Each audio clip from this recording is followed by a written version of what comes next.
Hello viewers, welcome back to another video. We are doing mathematics for class 8th. अब तक जो जो contents हमने ऑलरेडी कर लिए हैं they are from chapter 1 to chapter 8. Whether they are rational numbers, linear equation, understanding quadrilaterals हो, data handling हो, squares and square roots, cube and cube roots और साथ ही साथ कंपेयरिंग क्वांटिटीज़. ये सारे चैप्टर्स हम ऑलरेडी कर चुके हैं. Now we are taking chapter 9 which is algebraic expressions and identities.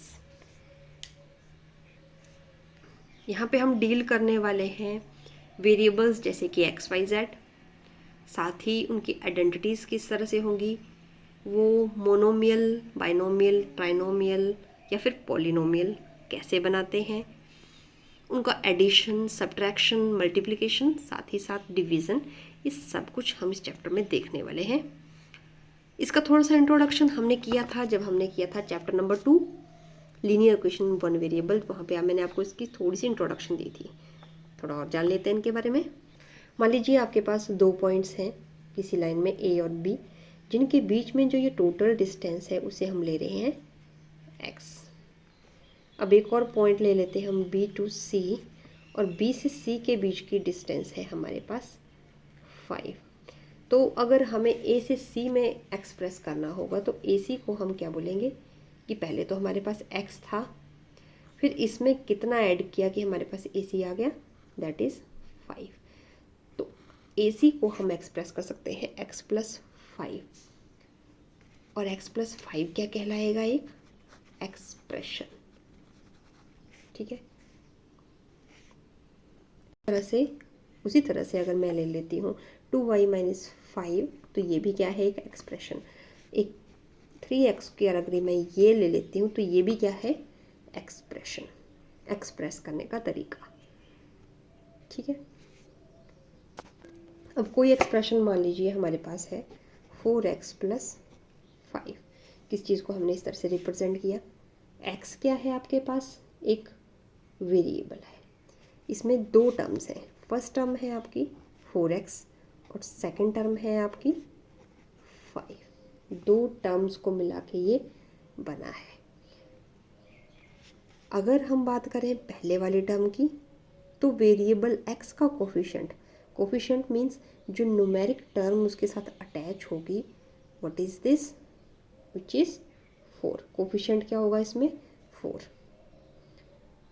ठीक है. अगर मान लीजिए हम एक्सप्रेशन 3x² की बात करते हैं तो x² ये वेरिएबल है, इसके साथ कोफिशिएंट क्या होगा, 3. कोफिशिएंट अगेन जो न्यूमेरिकल वैल्यू होगी, दैट इज़ कोफिशिएंट. अब इस एक्सप्रेशन में दो टर्म्स को सेपरेट कर रहा है एक साइन. एक साइन दो टर्म्स को सेपरेट कर रहा है. टर्म्स कितनी हैं, 2. तो इसको हम बोलेंगे बाइनोमियल. बाई मतलब 2.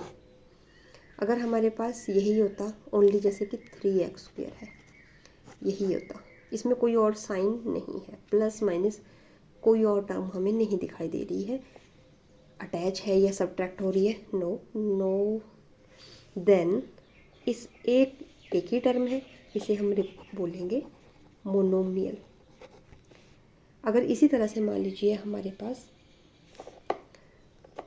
7xy माइनस 5x आ जाता है, तो यहाँ पे कितनी टर्म्स हैं, एक टर्म ये है, एक टर्म ये है, दोनों को सेपरेट करने वाला साइन ये है.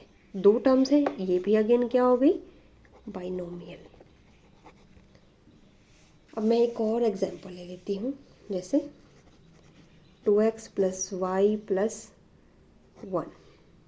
अब यहाँ पे दो प्लस साइन है, तीन टर्म्स को सेपरेट करने के लिए दो साइन है, एक टर्म, दो टर्म एंड थर्ड टर्म, तो इसे हम बोलेंगे ट्राइनोमियल.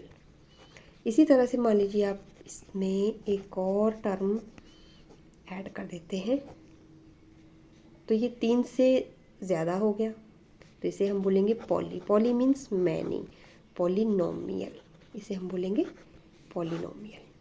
इसके कुछ और एग्जांपल्स भी आपको बुक में दिए गए हैं. मोनोमियल्स, जैसे कि ये एक ही टर्म होगी, mono means single, bi means two, they are separated by a sign, एक साइन होगा जो उनको सेपरेट कर रहा होगा, tri means three, poly means more than three, 4 हो सकती हैं, 5 हो सकती हैं, ठीक है, दे आर पॉलिनोमियल्स। नेक्स्ट है important to know like and unlike terms. एक जैसी टर्म्स कौन सी हैं और डिफरेंट टर्म्स कौन सी हैं। जैसे मान लीजिए मेरे पास है 4x, कुछ पॉलिनोमियल लेती हूँ, 2xy minus Y x plus, और साथ में ले लेते हैं जैसे कि 2y। तो इसमें लाइक कौन सी हैं, जिनके पास सेम वेरिएबल्स हैं, x की पावर 1, यहाँ पे भी x, ठीक है, पावर जो है वो सेम होनी चाहिए, कोफिशिएंट इसका 4 है, इसका कोफिशिएंट 1 है, तो दे आर लाइक टर्म्स। अगर हम ऐड करेंगे सब्ट्रैक्ट करेंगे तो always done in like terms. अब और लाइक टर्म्स जैसे 2y है, y same group, power is same. So अगर हमें बोला गया हुआ एडिशन सब्ट्रैक्शन तो हम सेम टर्म्स में करेंगे, ठीक है। ऐसा नहीं कि एक हमें y दिया है और एक y स्क्वायर दिया है और हम उनको ऐड कर रहे हैं, no, power will be same. X Y है तो ये ऐड सब्ट्रैक्ट होगा सेम वाले से।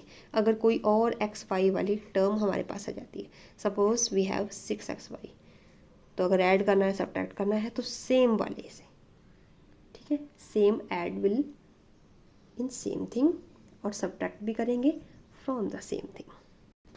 अब यहाँ पे 7x 14x माइनस 13x, इस एक्सप्रेशन में सारे के सारे लाइक टर्म्स है, एक जैसे।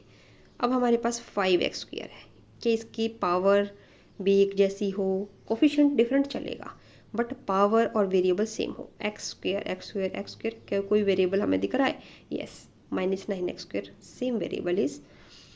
सो अगर हम ऐड करेंगे सब्ट्रैक्ट करेंगे दे आर लाइक टर्म्स। 7y है तो y की तरह कोई और भी इसकी तरह है, y वाला कोई नहीं है, ये तो एक्स वाई का कॉम्बिनेशन है, तो ये इसके ग्रुप का नहीं है, लाइक टर्म्स नहीं है। 7xy yx एक ही बात है, चाहे आगे लिखें वेरिएबल को चाहे पीछे लिखें, तो आप एडिशन सब्ट्रैक्शन जो भी करना हो तो ये दे आर सेम, इस तरह से हो जाएगा, ओके। अब जैसे एडिशन सब्ट्रैक्शन का एक क्वेश्चन है, ऐड कर रहे हैं हम, तो x वाले टर्म में हमेशा x वाले टर्म ऐड करेंगे, एक्स स्क्वायर का यहाँ पे एक्स स्क्वायर का कोई भी नहीं है, कोई लाइक टर्म्स नहीं है, तो इसके नीचे हमने जगह खाली छोड़ी है। 5 इज़ अ कांस्टेंट को कांस्टेंट की लाइन में रखा गया है, ठीक है। सो कम्बिनेशन ऑफ टर्म्स में लाइक और अनलाइक कैसे फाइंड आउट करनी है, आप उनके वेरिएबल्स को, पावर को देखेंगे, फिर डिसाइड करेंगे whether they are like terms और अनलाइक टर्म्स। नेक्स्ट हम करने वाले हैं exercise 9.1 which will do in the next class. Thanks for watching, basic concept build कीजिए। Till then take care.